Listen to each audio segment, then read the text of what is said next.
somebody says that I was asking for a specific room. I knew it was vacant, so I knew it would be vacant. So I got that for last year. That was. I'm sorry, this is a problem. I was an overflow. So you went national. Yeah, so it was 3 weeks, I mean, it was basically what I thought. Three students. Oh, my stars, that's a lot of work. 4 weeks. I had wanted to The first 3 were female, and the buy top 3 were male, and she was Yeah. Then we had What's the minimum number community of showers, showers the are shower was in the required? middle, and that's one share, and If I hear Trump one more time say that, you know, global. Yeah, I get all these things. Is a minimum residential or 5 units out here, or 5 units you got? Oh, We no. did everything we could to just I had because I This is the perfect thing. yeah. I remember that doctor, I remember the skinny dipping in the hallway, and, you know, we had to pay off the janitors.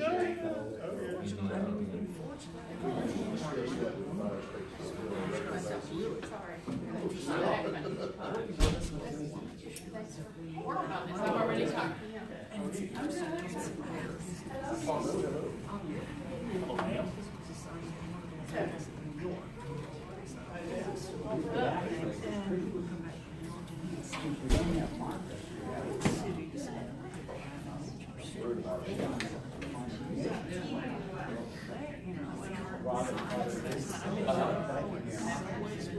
Yeah.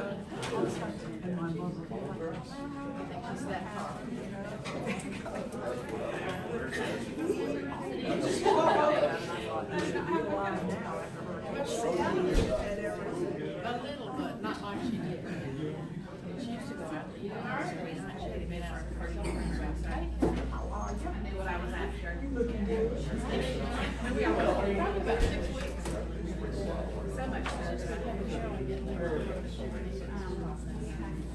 We have talked about for a year. Where she can't vote now. I know where your partner. She eats that much. But when you're not moving, If you're not moving, it's All over the place. do one of those bars dropping like that. Are you enjoying the?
If I can't walk out this morning, just stuck your nose out and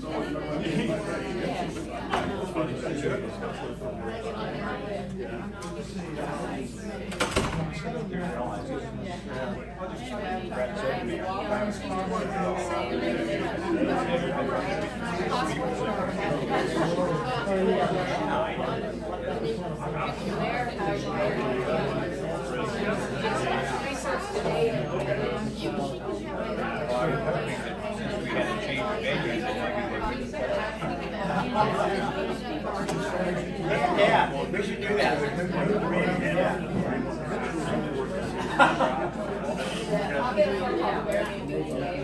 are you? No, don't get up. You're looking very relaxed.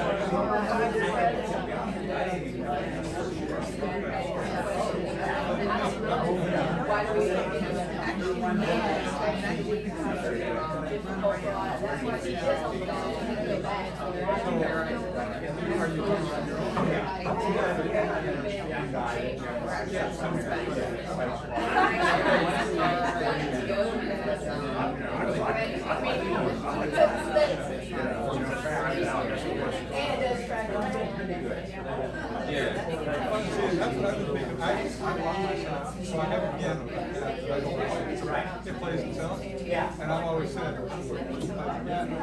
I put a piano to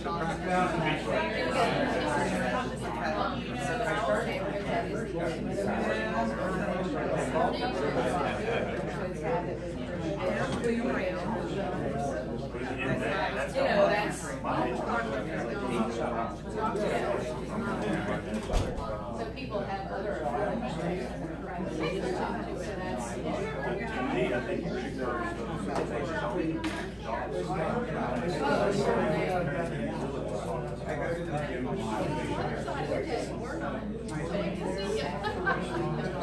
Living the life.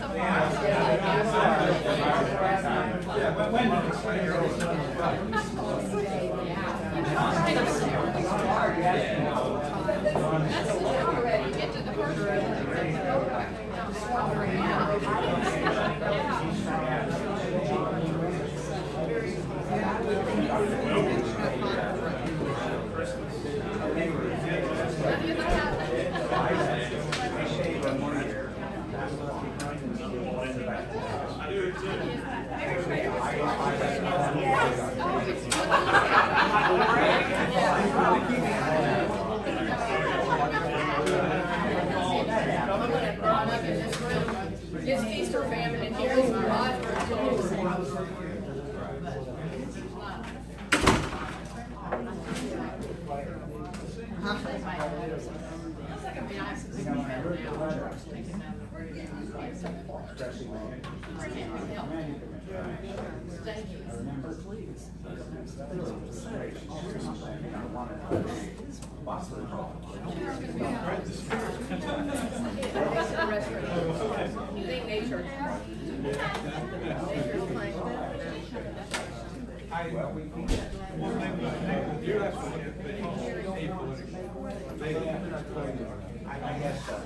He called, left a message, and said, call me back. And I called him, and the voicemail, it is hard. Let me know. Planning commission, I think, is the hardest. You remember?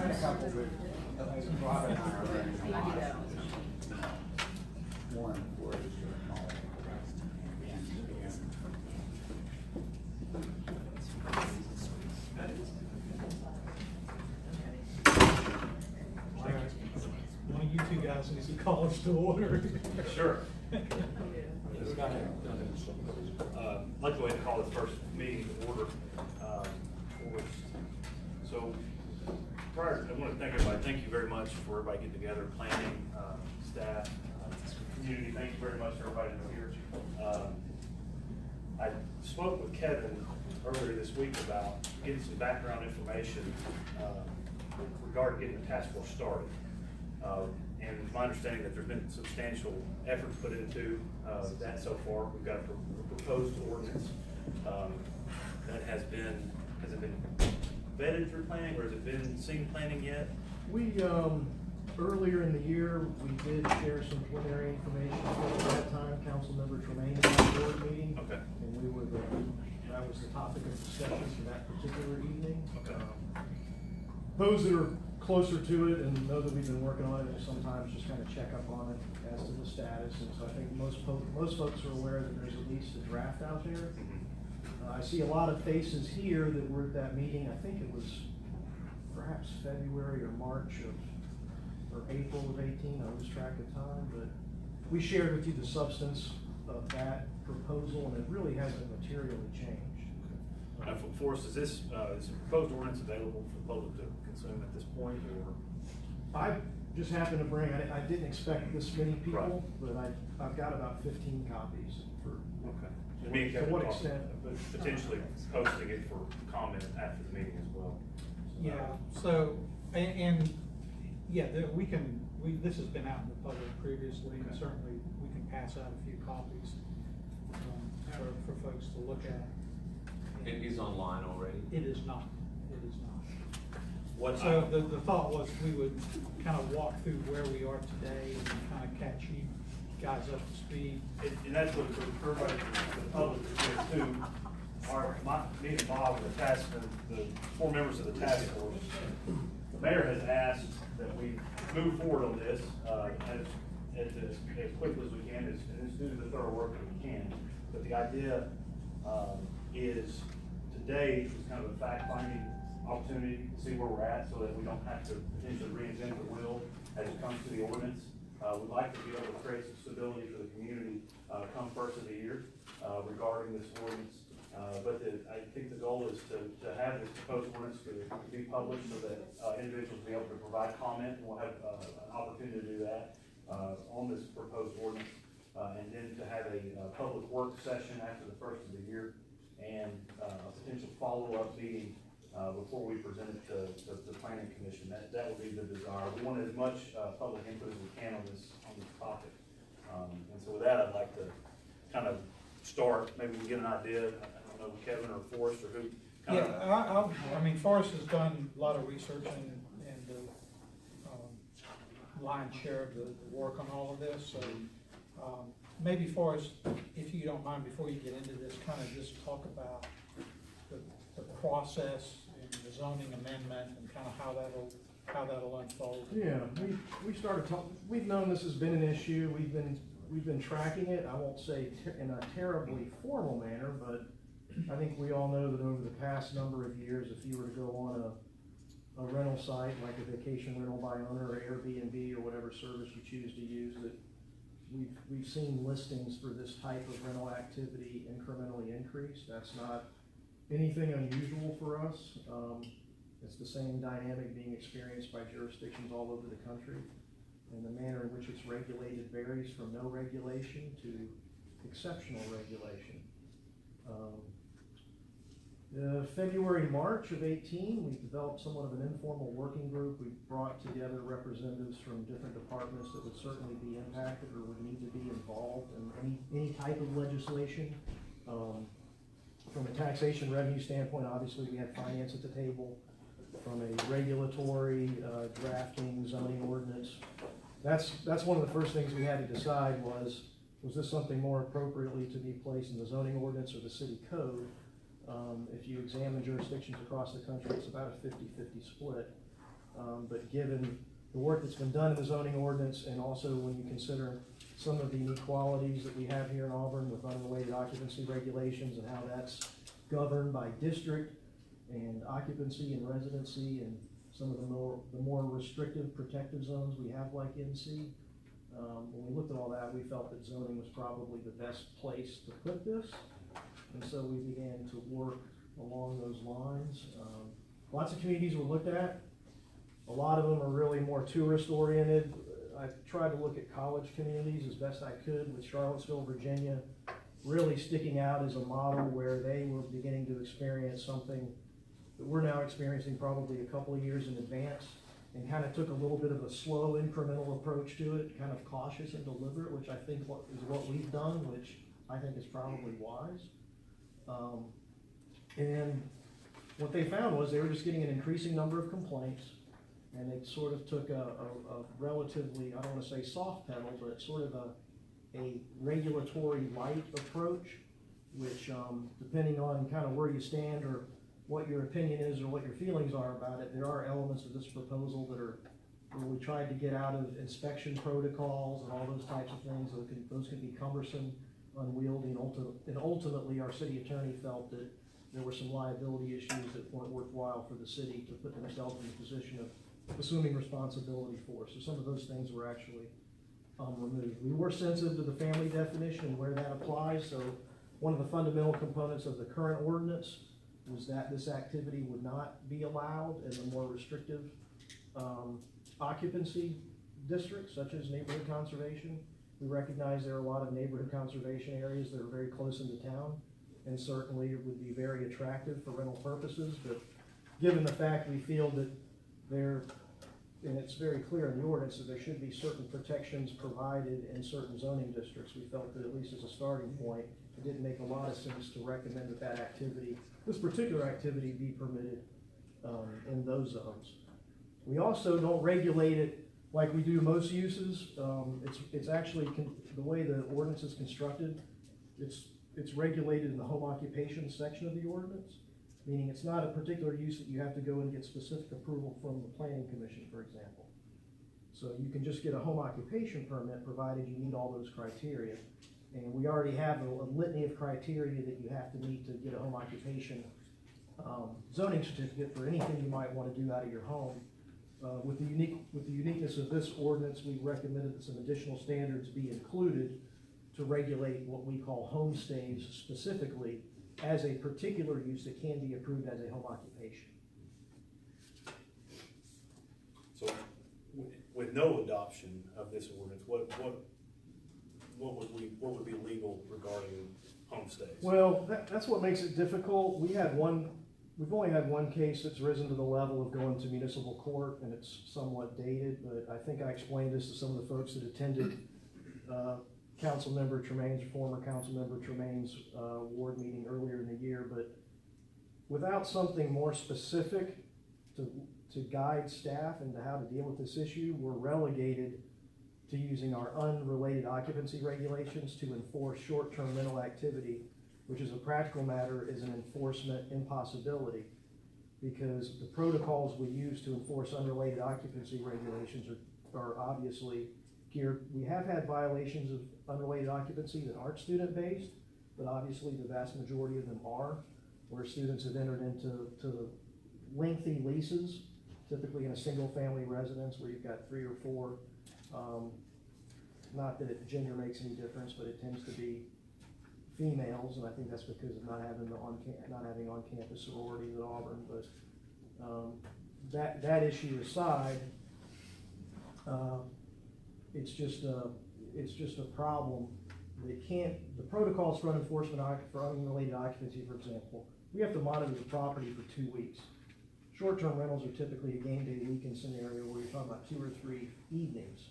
So by the time we can actually go through the necessary protocols through basically very strict protocol and criteria that's been recommended by our city council, we don't have a case because those visitors are long gone. So it is an untenable situation in the current condition, which is why we need to develop something, the details aside, where it's allowed aside. We need to have something more explicit and specific to guide folks who wish to engage in this type of activity. Do we have an estimate right now of how many residential homes are affected or could potentially be in use? We've done very crude scanning of websites. I personally haven't looked at it recently enough to give you what I think would be an accurate figure. I think it's certainly 100. How much more is than that, I'm not actually sure. Do you have an idea of an estimate of the economic impact from? I'm probably not the best person to give an answer on the revenue aspects and revenue stream and all the different taxes as far as residential rental tax and things like that. I'm just not. That's not my cup of tea. Okay. Would you care to go over what you and your staff has put together in this current ordinance and the idea? Yeah, if you've got a copy in front of you, essentially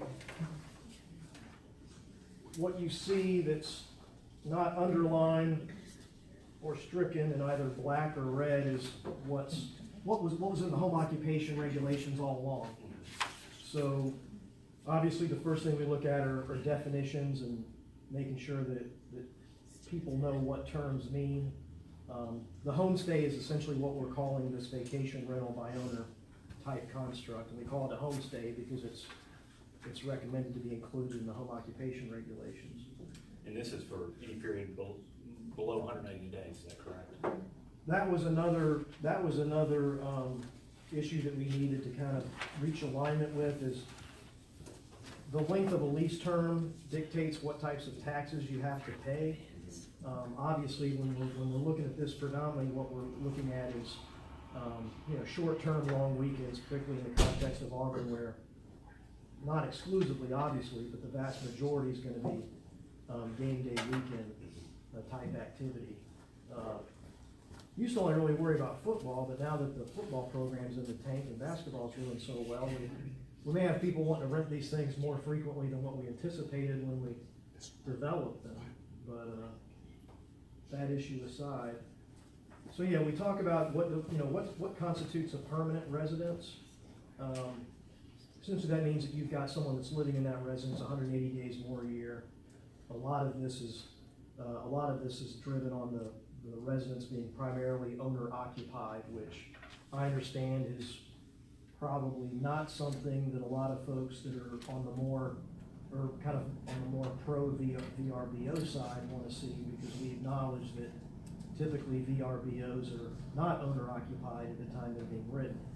We did insert some language that would allow for 30 days of rental activity during a calendar year, where the residence would not have to be owner occupied in order to be rented lawfully. But the 30 days wasn't necessarily terribly scientific, other than we kind of took what we felt would be 7 home games a week. So you got 3 nights, or 7 home games a year, so you got 3 nights per home game, and then we threw in some extra nights. So you get the 30 days. Now, that doesn't mean you only can rent it for 30 days. It just means you can rent it and it not be owner occupied for 30 days. And for folks that are, I think, more concerned or cautious or skeptical about VRBOs and how it might impact the rental, it's pretty clear that when you've got an owner that's in the residence and monitoring it, you're much less likely to have nuisance or deleterious effects on neighbors. So under the proposed current ordinance, you'd have to be owner occupied, but you'd be granted up to 30 days throughout the calendar year to rent without being in the actual property. That's correct. So there would be no limitation in the proposed ordinance. There'd be no limitation if you were occupying the home at the time. So if you had an in-law suite or a bedroom. That's correct. And you can do that year-round. That's correct. Right, this is also, and there were comments about this was a concern of people. There are people who acquire properties just for this purpose.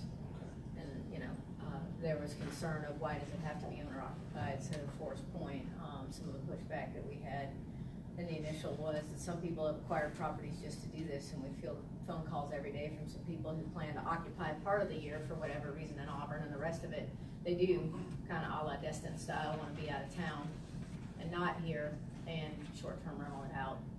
And so at the moment, there isn't a provision to deal with that. It says it has to be owner occupied.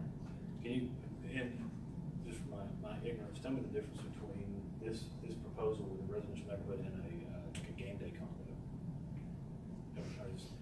Are game day condos lawful? I guess I should know the answer to this question.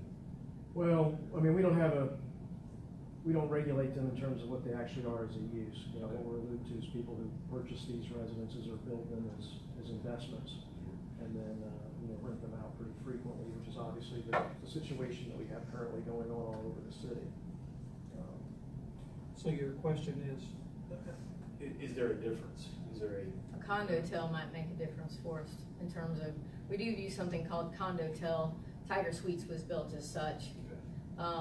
That was meant to be a little bit of a hybridized thing, and I don't know that from a regulatory standpoint for us how that's covered with this, since that was approved as such. It's probably allowed to be rented differently at this juncture, because there are some condo-tels that are approved as such. So under the condo-tel that we could end up doing, or it's allowed to have like a game day type? Well, condo-tels are Similar to a hotel. They're, Okay. yeah, the way they're addressed in the ordinance, essentially, not entirely, but pretty much synonymous with the hotel use. Okay. Which is a commercial use. Okay. So it's a little bit of a different issue. But not everyone was approved that way, I wanna be clear. Yeah. That started with, the Game Day Center, kind of behind Mama Goldberg's, a couple parcels down in the middle nineties, when it was acknowledged as such, and that's a different use to not be confused with this. So in a condotel, you said it was kind of a mixed use, so there's full-term residents there as well, students or. Depending on their covenants, there could be, yeah. But if you just had a typical condo Condo. unit downtown that you may occupy or you may rent out, if you're entering into a 6-month lease, a long-term lease, then it's kind of one category. If you're doing short-term rentals, just weekend or nightly, then that's a whole different occupancy standard and land use standard. So, once you're leasing out for less than that 6 months, then you're subject to different tax rates and different occupancy categories in terms of the building code.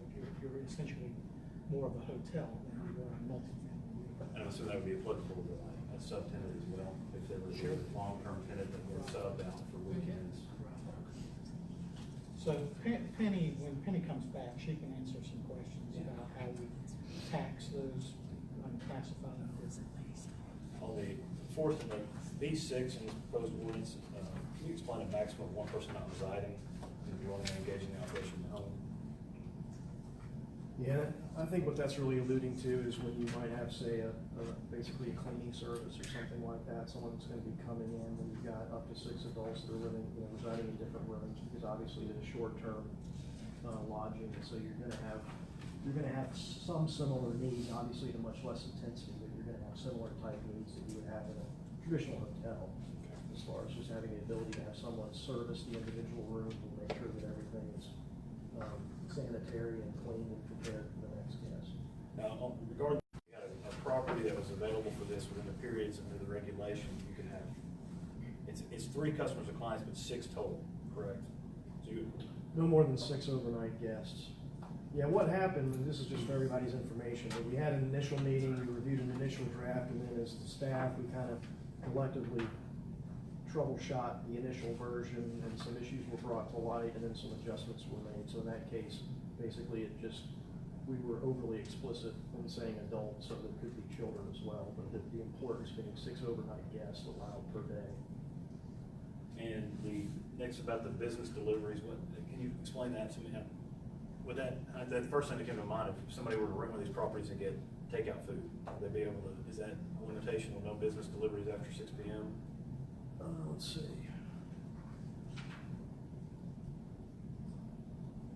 I don't know if that's applicable. No, I mean, I don't think that's what the intent was. that's not what the intent was. But it says these hours of operation shall not apply to the host. Okay. Yeah, that's correct. More of an occupational thing.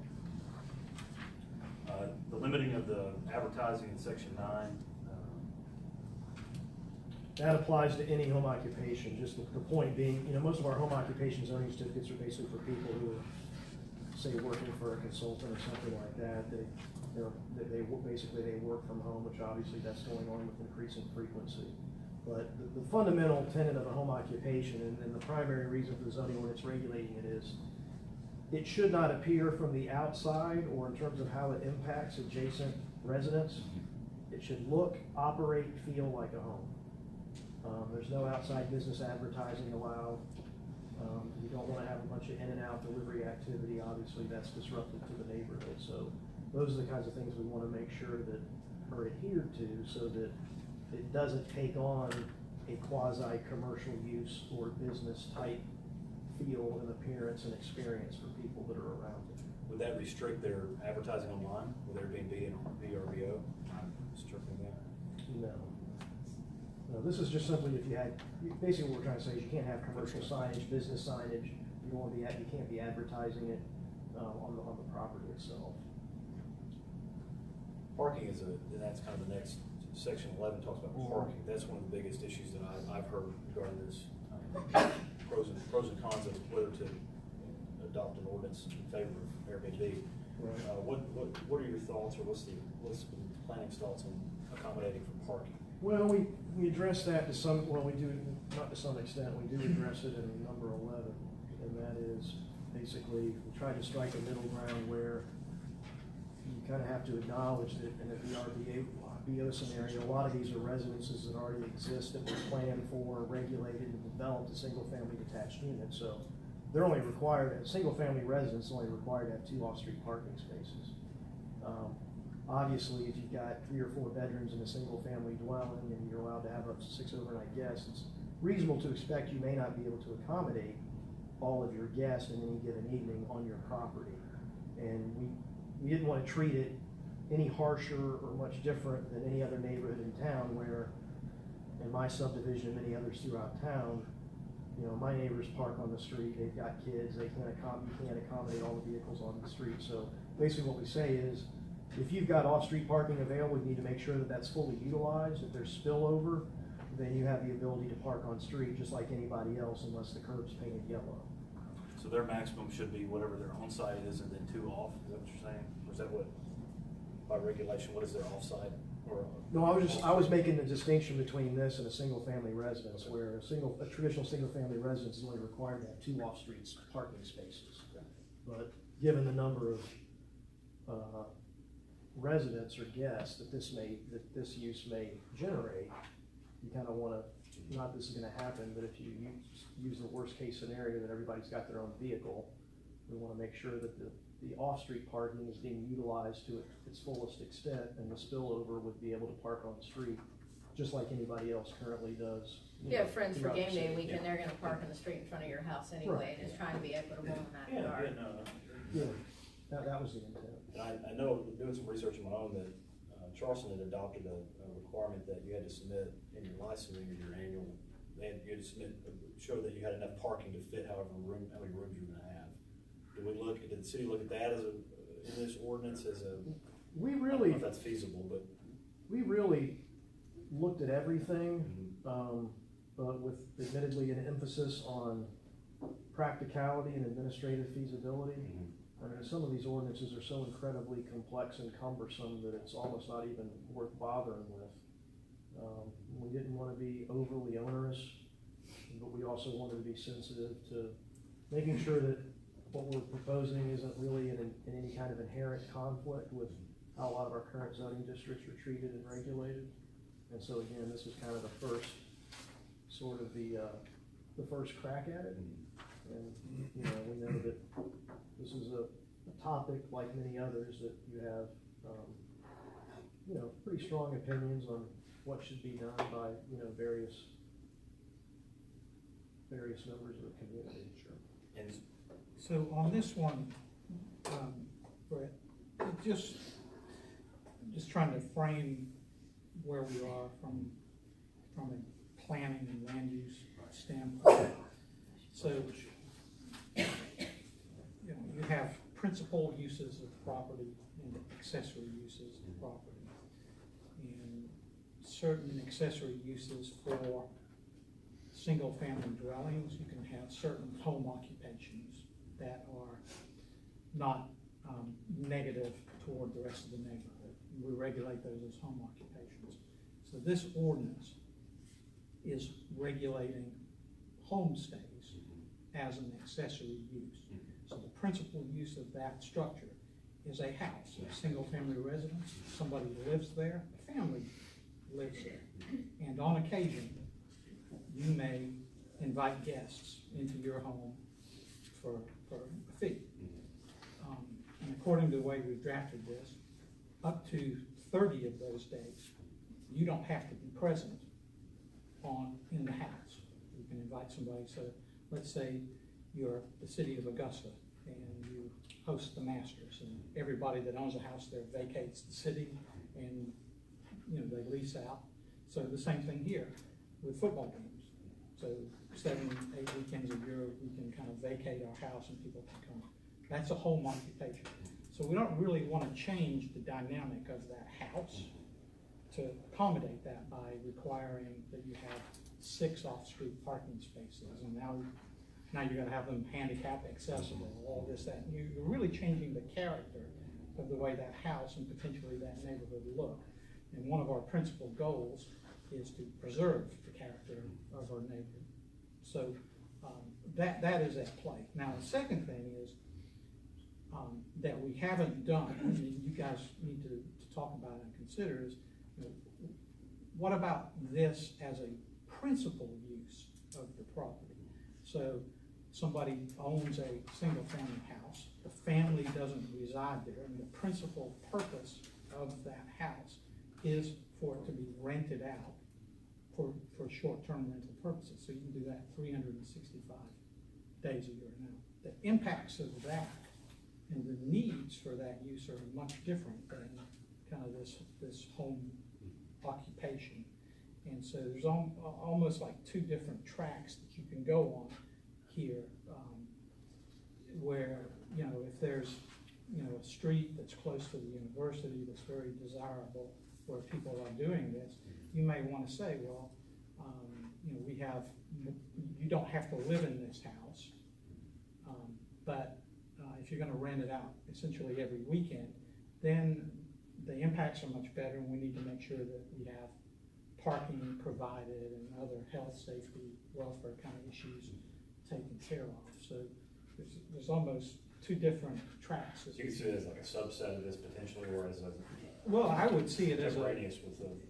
As, you know, this is one thing for accessory uses, and then you have other regulations as a principal use. So, you know, just like we're talking about the academic detached unit as a principal use, this would be something similar with its own set of regulations. And I'm assuming at some point that would kick in a requirement for the city to, some sort of code enforcement to come in and do a walkthrough, well, potentially, or it could. I mean, we're very tepid about actually going into the single family house and inspecting it to make sure that it's, you know, because then, you know, now does it have to be ADA compliant? What about the fire safety measures? You know, it could get into a lot more than we have the resources to. If you do that, now you've got to issue permits, you've got to charge big fees to pay for all of those inspections. It's not that we can't do it, but it is a whole other level of inspection. which could increase the city's liability potentially. It could, yeah. You're talking about the two different directions. Are you seeing in any other city models this type of approach of this, looking at one principal use as mainly residential and the other principal use? Well, I don't know that it's overtly spelled out that way in anything we've looked at, but, you know, the gist of it is depending on the community and the direction, how much they've embraced this process. You know, some would just say, you know, just open it up and you can, you know, rent it out whenever you want to, and you're fine. They just regulate it one way. Okay.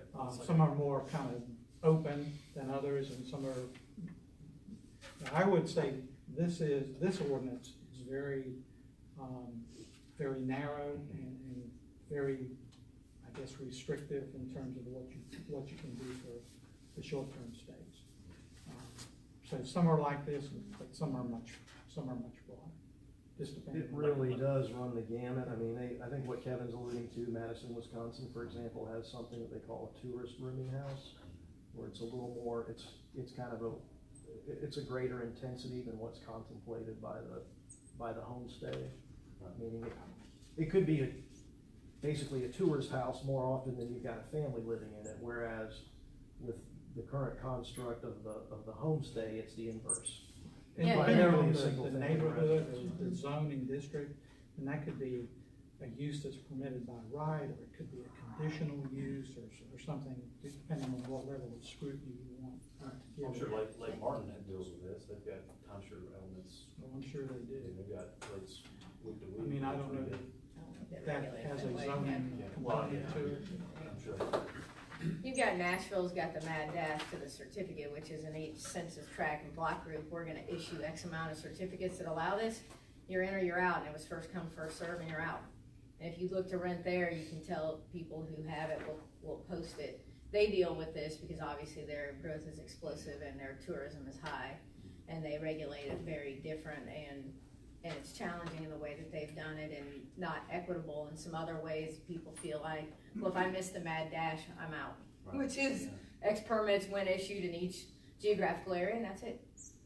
So yeah, there are many ways that we can go about this, but that's one of the reasons we're taking more of a blanket approach, was to try to provide some equity. And Kevin's right, there are two paths, and we have yet to go down the other path at all, which is this as a use in and of itself. I think one of the important points to make is nothing's perfect. And I've actually, one of the planners in Charlottesville that I communicated with, we talked by phone, but we also communicated by email, and so I'm just gonna read you this short passage that he sent me, and this was after they had a similar ordinance in place for about a year. The city did pass an ordinance, and we've had some success with regulating the use. We're seeing about 75 to 100 permits issued a year. A permit is only valid for a year and is based on a calendar year, which is what we're suggesting in this version. We have also seen a dramatic decrease in complaints related to unpermitted homestays. The two biggest shortcomings are, number one, we still do not know how many homestays are operating without a permit, and we are just not getting any complaints about it. Two, verifying fully that the unit is owner occupied. The applicant needs to sign an affidavit that the unit is their primary residence, but we do not have a good verification process. Overall, I would say it has been very successful. The Treasury's office has seen an increase in revenue. Our office is getting a little bump in revenue with the application fee, and complaints are certainly down. I'm sure it's not perfect, and flaws will come to light when and if we get a major complaint. So, I mean, the point being is, nothing's perfect.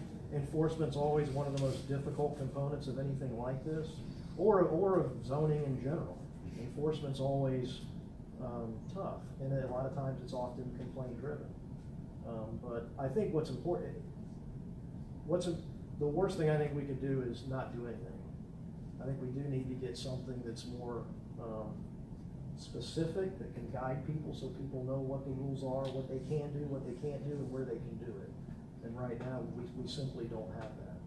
What is the time frame to lose your homestead exemption? Or to maintain your homestead exemption, how long you have to occupy it? I don't know. That's an Olene question. It actually came up, it's come up in this discussion point. Penny? And Penny may have. 6 months. 6 months, okay. So no one would be, with the current ordinance, I don't think anybody would potentially lose their home. No. Olene actually reviewed this, and she didn't see any issues with it. The homestay, this draft. And that would be the same thing for any home occupation. Well, unless we deviate or go to the other route, then of course there's no homestead exemption. That would not be homestead.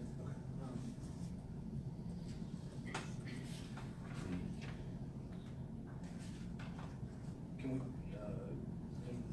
talk on revenue streams for the city? What do you envision? I might get Penny to come up and answer. I guess the first question before we get into revenue streams is, what do you envision an individual, if we do pass this ordinance, what is going to be their requirement? They're going to subdivision licensing. Just kind of go through what was proposed. They'll basically go through the home occupation approval process. Okay. All right.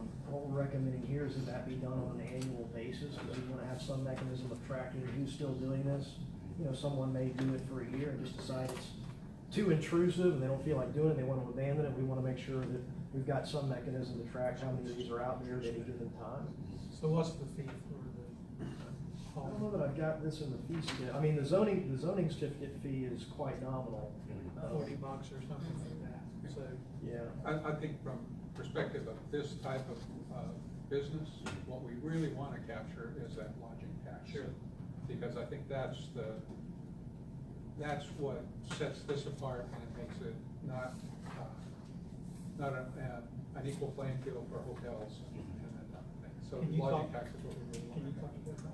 Yeah, so in this case, short-term rentals is defined, for lodging tax, anything that you rent less than, 180 days. So if you rent it for less than 180 days, you're supposed to have a business license, and kind of declare that and then collect lodging taxes. That's if you're in a permissible area by zoning. They come to us and say, I wanna do this. We send it to zoning, to planning, pre-approve. And then, once that's out, though, we have it's almost $2.5 million in lodging taxes. Now that includes everything. So that includes the hotels and, you know, anything that we get through Airbnb and then our short-term stays. The majority of that comes through our hotels. So the zoning certificate, business license, and is there any other? When do we collect it? Under like. Lodging tax. Yeah. Lodging taxes are collected monthly. They can be remitted to the state. And so it's at 13%. We get, so the city gets 7% of that. Of the 7%, 1% is dedicated to the Alternate Life Tourism Bureau. So we remit that back to them. And this, the 2.3, 2.5 million is representative of our 7% of the collection. And if we're doing the 180 days rent, what is? If you go over that, then you're in the term of residential rental. So that's 1.5% of your gross rents, that's remitted back to us. And that's what, whenever you think of apartment complexes or anything like that, that's what they are collecting or remitting back to us. That comes back through the business itself. So, comes back to us, and that is, almost $2 million. Right at $2 million for 18. That was collected. Is there any way to, have you found to be able to separate what comes in revenue-wise from hotels as opposed to short-term rentals? Is there any way to break that down? We can easily get our pull out our hotels and from the rest of it. We have, when you get into like we have a contract with Airbnb, so Airbnb remits back the lodging taxes that come in for places in Auburn, but it comes in as a lump sum. So we don't know where that's coming from, and that was part of our agreement with them.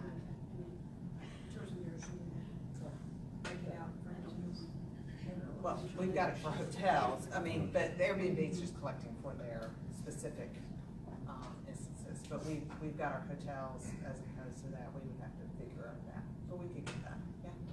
But I think we know, Penny, you can correct me, but we know that we have, I don't want to say many more, but we have more people that are renting through the short-term rental than we are collecting. Regarding, besides neighbors and citizens, what about additional stakeholders, including hotels and bed and breakfast? I guess my initial question is, are we at capacity?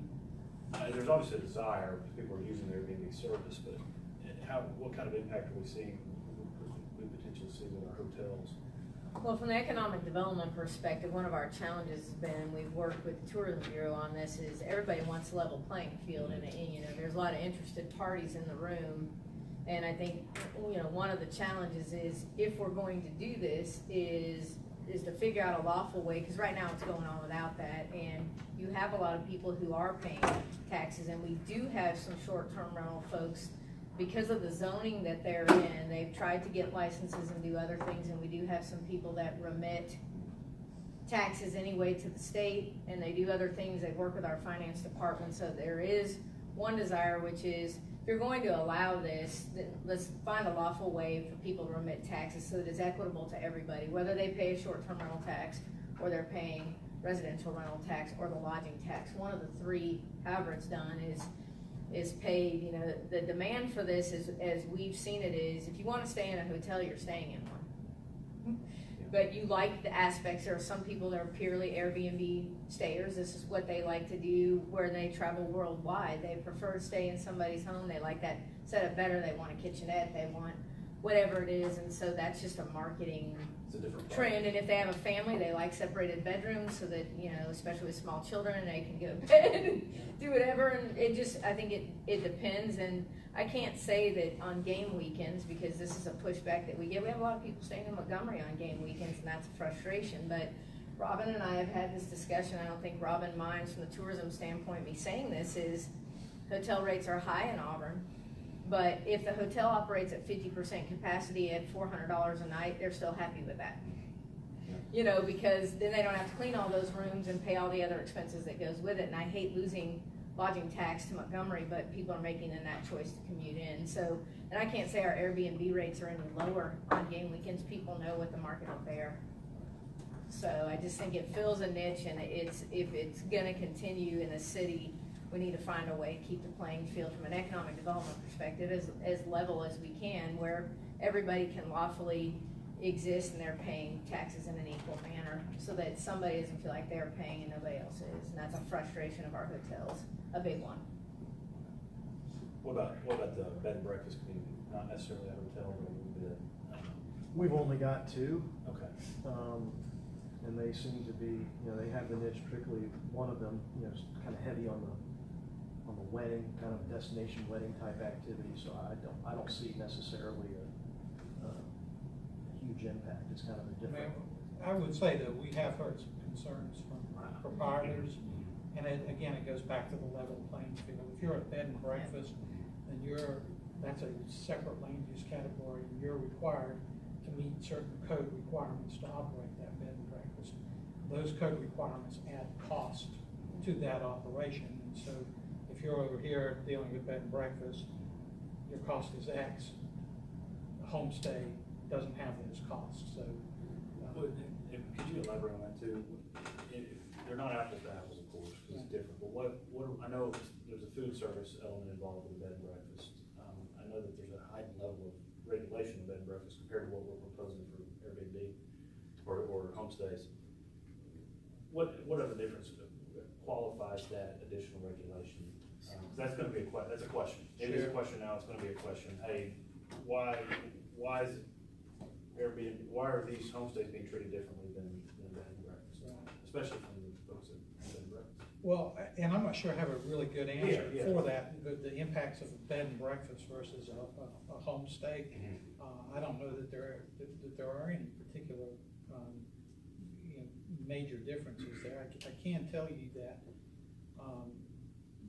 from a zoning perspective, I don't know that there's a lot of regulation on bed and breakfast. Maybe some parking requirements. Special development Yeah, standards. we have a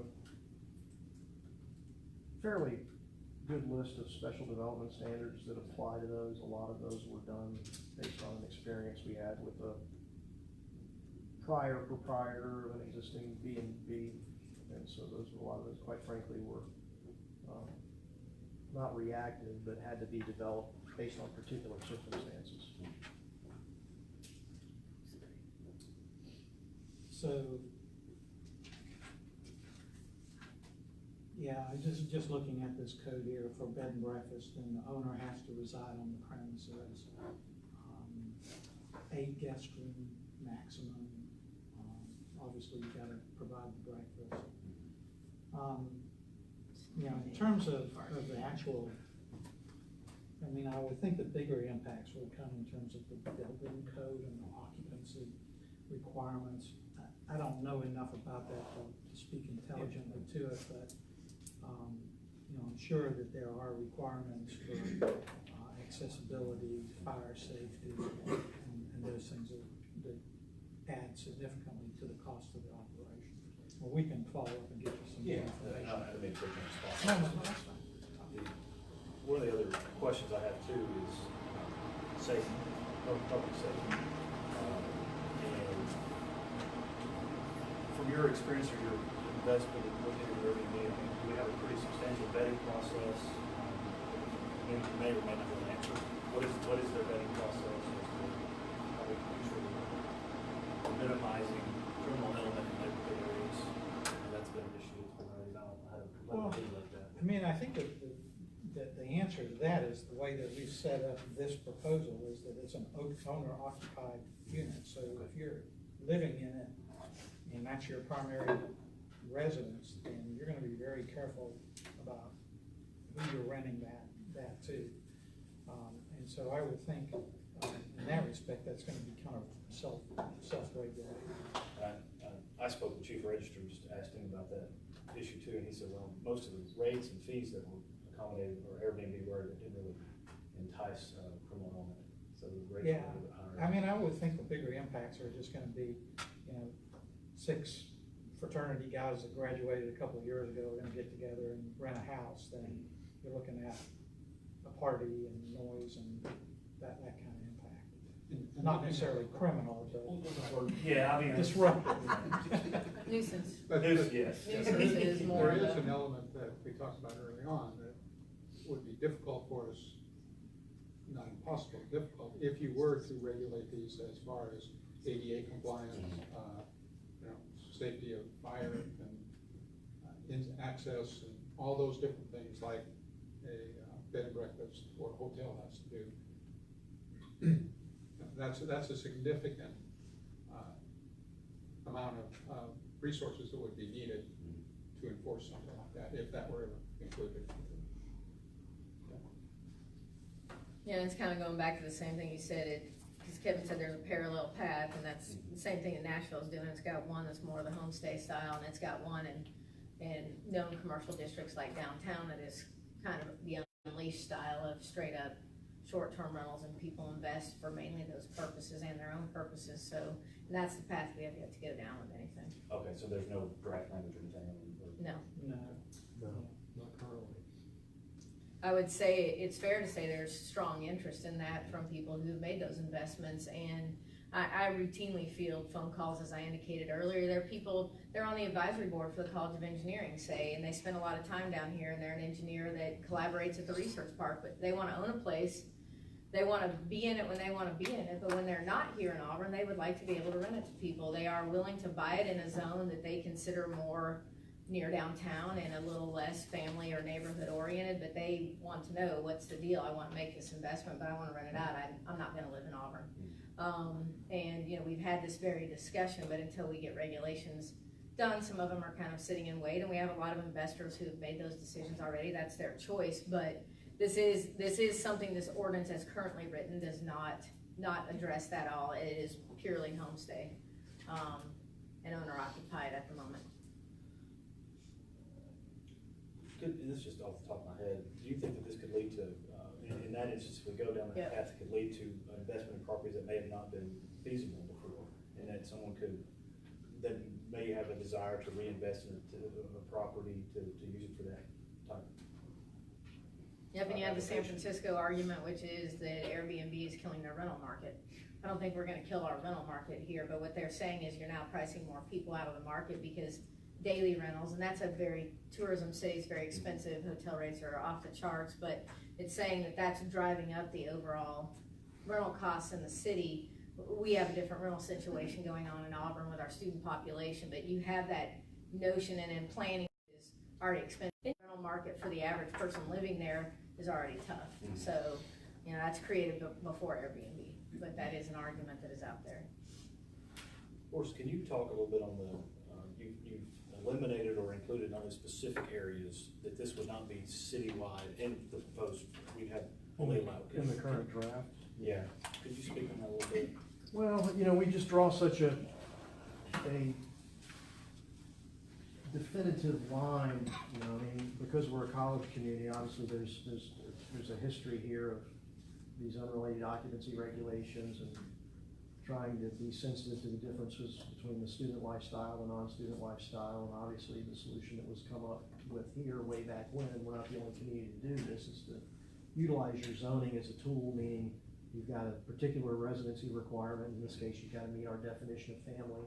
In our more restrictive zones and our others, you can have up to 5 unrelated individuals. So it seemed more logical to me than illogical to follow that construct when developing this, because this is, whatever it is, it's certainly not a constant single-family residential use. It's reasonable to expect that some of the impacts associated with it would be different than what you would experience in a traditional family neighborhood. I mean, you go into an older NC subdivision like where I live, and my next door neighbor is renting out their house every other weekend fairly prolifically, I might have an issue with that. It's going to be different. It's going to be a different impact for me than it would have been had that not been the case here. We try to be sensitive to that in terms of not going the path of kind of the more intense type use and starting out with this homestay and the notion of kind of the stability that owner-occupied provides and some of the protections that provides. But it made a lot of sense to me to kind of follow that line of, the districts where you should have some predictability about what your environment around you is gonna be like, and those where you're accepting a little less predictability, because those are zones that have been clearly designated for whatever reason, when it was determined to be more appropriate, for, student living. And of course, those are the districts that seem to be, that are closer to campus, what used to be university service, now urban neighborhood, the urban core, obviously, redevelopment district. But as you've seen, those, we've gotten a lot of attention, as you've seen in the media recently, and a lot of those do have to do with issues associated with the conflicts between student living and non-student living. So it's not an issue that's gonna ever go away, so it's gotta be one you're constantly aware of and sensitive to. And I guess it would be fair to say too, that even within the areas that it's allowed, certain neighborhoods could have HOA, their covenants could prevent it. Yes, So and that's always gonna be self-policing and the responsibility of the HOA. I did work in a community where we were a pre-platted subdivision. We actually had the unenviable task of enforcing deed restrictions and covenants, and that's highly unusual. What we do here is more the norm, where that's entirely a private matter up to the HOAs. I don't know if you wanted to entertain questions, there's just, I'm seeing a lot of people raise hands behind. Well,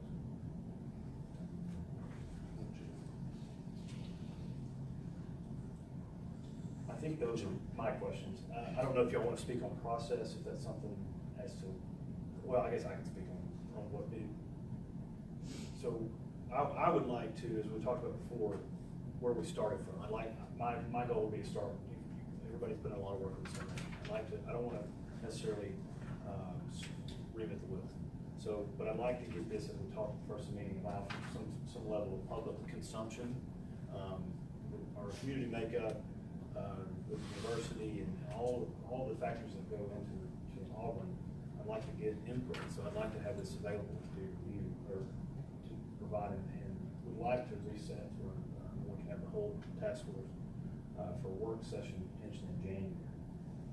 I would assume that if we move forward with allowing, if we were in support of this ordinance, that we probably want to do that on the first of the year as to prepare for people with these types of properties as it comes to football season and things like that. So we probably, and as the mayor's expressed to me, we'd like to move forward on this just so we give direction, good direction coming into our busiest part of the year.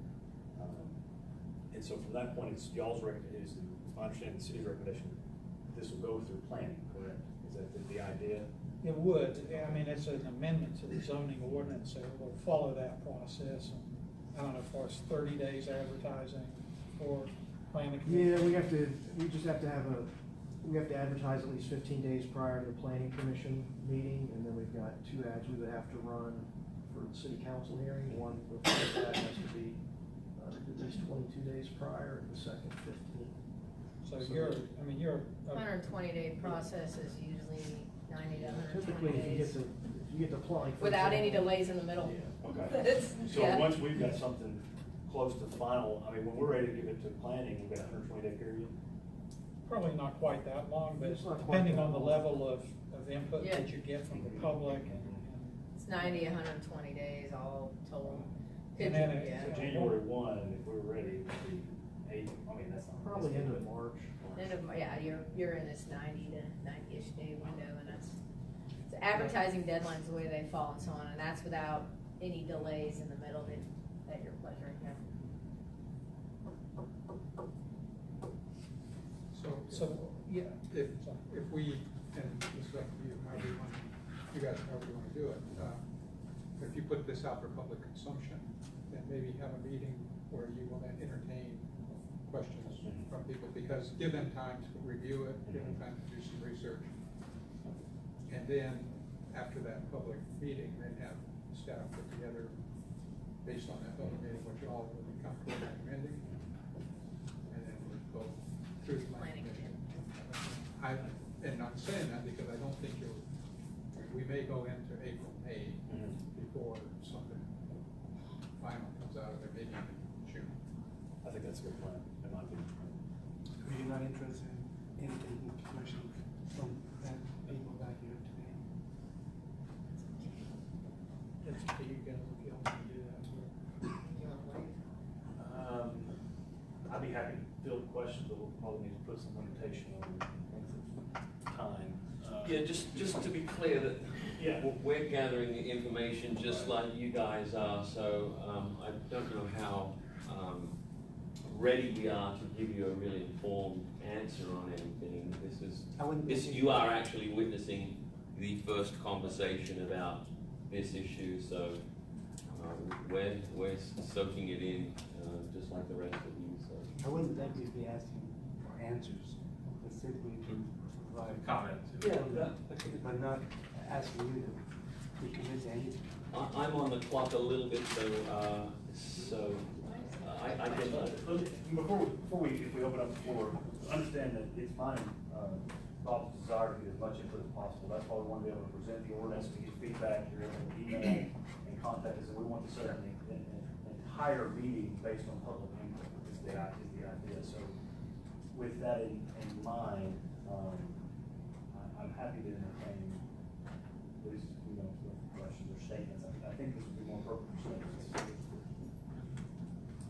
Yeah, I just, I've got a short-term rental, I bought it in May of 2014, and I contacted the city when I bought it, and they weren't regulated at that time and haven't really been regulated since then. Looked at the zoning ordinances written before and this one, and this may be the city's goal. To me, the way this is written is it is going to prohibit them entirely.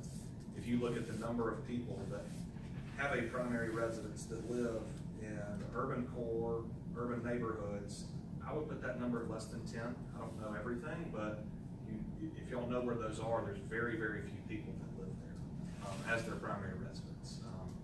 And let's say it's a rental property, who's going to rent out a rental property for 30 days a year is short term and then leave it vacant the other way. So I'm not sure what the goal is. I am familiar with the RDD, CDD, some of those. Those are kind of interspersed throughout the city. But I do think as this is written, it will kill short-term rentals. I've looked a lot at other SEC cities. I stay in these a lot. Brett, I know you have young children. When I travel with young children, you don't want to be in a hotel room. It's very difficult when you have a child sleeping to do anything. You want to travel with friends, have friends there. You want to be there with your wife, maybe your older children, have one child sleeping. Then it's difficult in a hotel. We know the hotels are extremely expensive. They book up. People stay in Montgomery. They stay in Columbus. I think it's a needed service. I think that this needs to allow a little bit more. I understand neighborhood conservation is to conserve those, but some of these people coming in, they're not having homes. I have a lady and her husband right now, they're in their 60s. He's a radiologist. They come up for 2 or 3 weeks a month. That's not all the time. And of course, there are some groups that are a little bit wilder, I'm sure, but a lot of these people are coming in and they're not causing issues. It's not this raucous pedophiles that, you're just worried about coming in and destroying your neighborhood. I don't think you would notice a lot about them.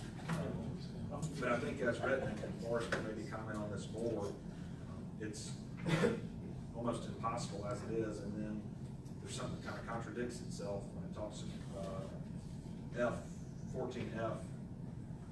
The owner of the homestead must occupy the dwelling as his or her residence for more than 180 days. So that would eliminate the investment properties that are done for the 30. So then you're into just your primary residences for no more than 30 days, and you're in those specific zones, which I don't know what the number of people that live in those zones is. I would think urban core and urban neighborhoods, it's less than 10 as a primary residence. I know of 2 on Thatch. Other than that, I mean, we're talking about student rentals. There's a lot of these. I know conservation, that's where I live, that's where I have them. I bought this property, I'd be forced to sell it. I know you can legally have a family of 15 or 20 in one of these houses, but you can't have a short-term rental. And the reason you don't just rent it is because you can't put students in there, and a family's not going to pay the money that you make off of short-term rentals. Yes, it's a money thing. I mean, we all worry about money and economics. If you have to sell it, you have to sell it. Or you could rent it out, put a ton of people in there that are all for one family. They may not be as desirable as some of these weekend people, but that's all. Those are just some comments. Yes, ma'am. I just have a quick question for Forrest. The way this is drafted right now, would it be conditional in neighborhood conservation?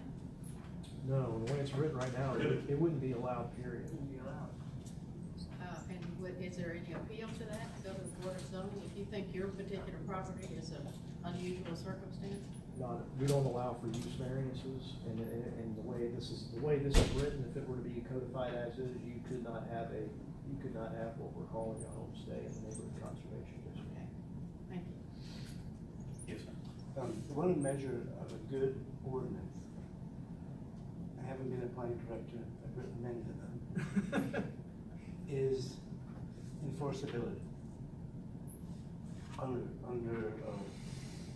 You say that they have to be a resident, at least owner, at least 180 days occupied by an owner. And then you can rent it out for 30 days. The question becomes, how are you going to ensure 180 days is met and not to exceed 30 days? And is it calendar days or consecutive days? That's a measure. Enforceability is a measure of how good an ordinance is. And I don't see that in this case. Yes, ma'am.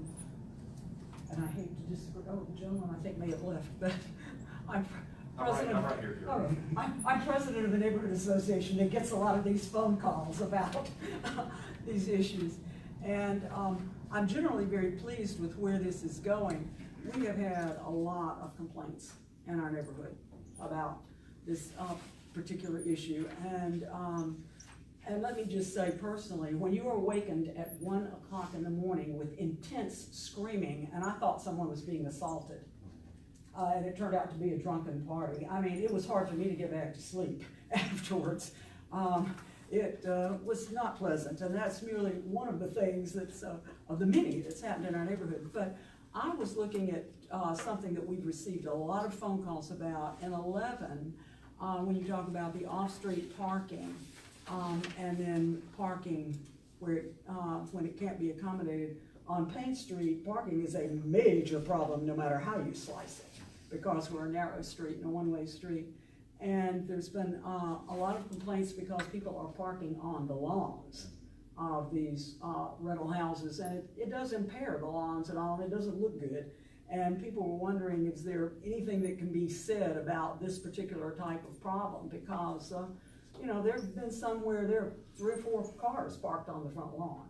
And people just said, you know, this does not look like what we expect in a neighborhood. The other question is in 12, when you talk about the operation of, you know, shall not create any nuisance such as da-da-da, it doesn't say garbage. And this is an issue I get a lot of phone calls about, people saying, you know, somebody was here, they left town, it's not the time for the pickup for garbage, and yet they put it all out on the street and there's a lot of it. And it looks bad, and I don't think it's good because we're so close to a school and there are kids walking by and so forth. So I hope there might be something said there about the garbage issue. Well, if it smells bad, you could infer that fumes addresses it. Well, But if it I'm just not looks saying bad- that it smells bad.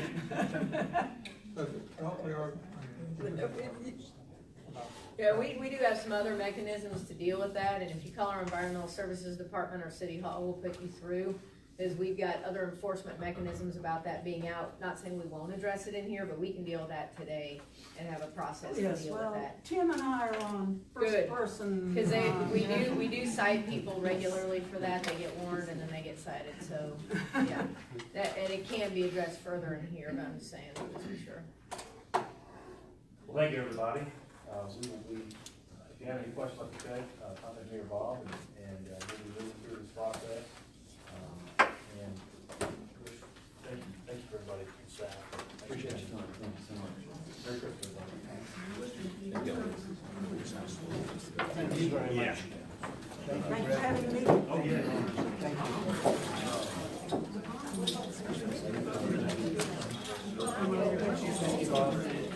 Thank you all, Bruno.